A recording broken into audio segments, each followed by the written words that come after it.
When you were younger, you lived in Sarajevo, you played soccer, you were quite famous, no?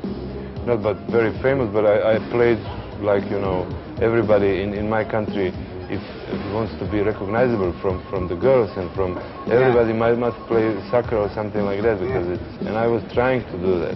And you played rock and roll too?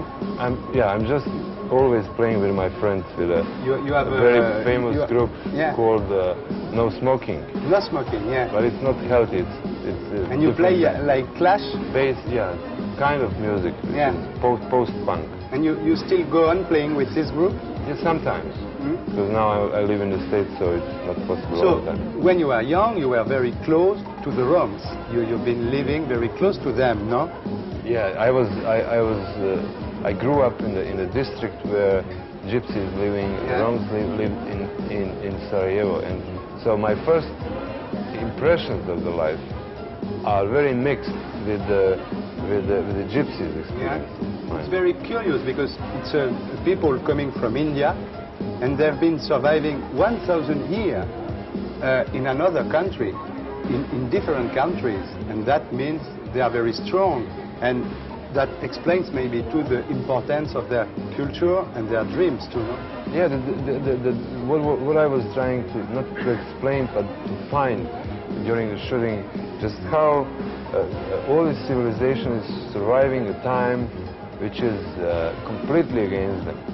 And I found that the dreams are historical background of the gypsy society. So they live in between dreams and the reality, which is... and your film shows it very, very well. Thank you. Yeah.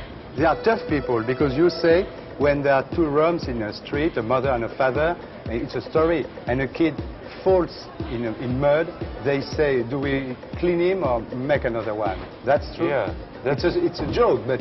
That's very true, that's very true. But it's coming from different kind of thinking, because they are nomads, you know, they moving all the time. They brought kind of several kind of different kind of tradings in my country, in all these areas. But they have in the blood, they have wishing just to move all the time, to change places, and the thing, they are anti-industrial people. Aren't you afraid of giving a very bad image of the Roms, because they steal children, they sell them abroad, they are involved in prostitution? How did they react when they saw the movie you made about them? They were very, you know, sad up to the movie. They were crying, and I think this movie was shown in Yugoslavia around 2 million people seen the movie. Smash, And all gypsies. Yeah. I think we have around 500,000, almost 700,000 gypsies living there. And they were different reactions, but mainly they did like because of the music and because of the dreams, because of imagination and all you can find there. Are they ashamed of what they do? No. Where do you live now? In the States, in New York. You are teaching? Yeah, I'm teaching film directing. But why don't you live in Yugoslavia now when it is changing?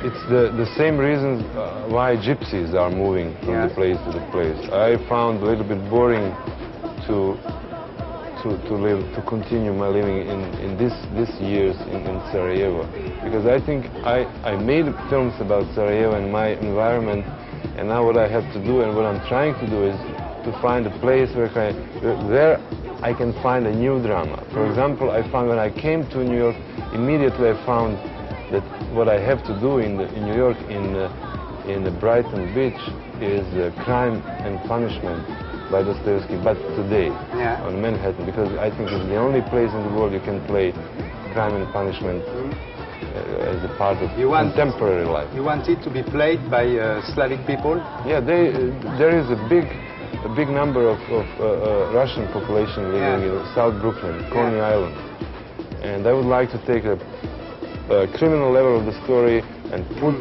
into the new, completely new story about Raskolnikov, but who lives as a Russian immigrant today in the States. That's a good idea. How old are you? 30, I'm going to be 35 at the end of the month. You think you're a genius or something? No.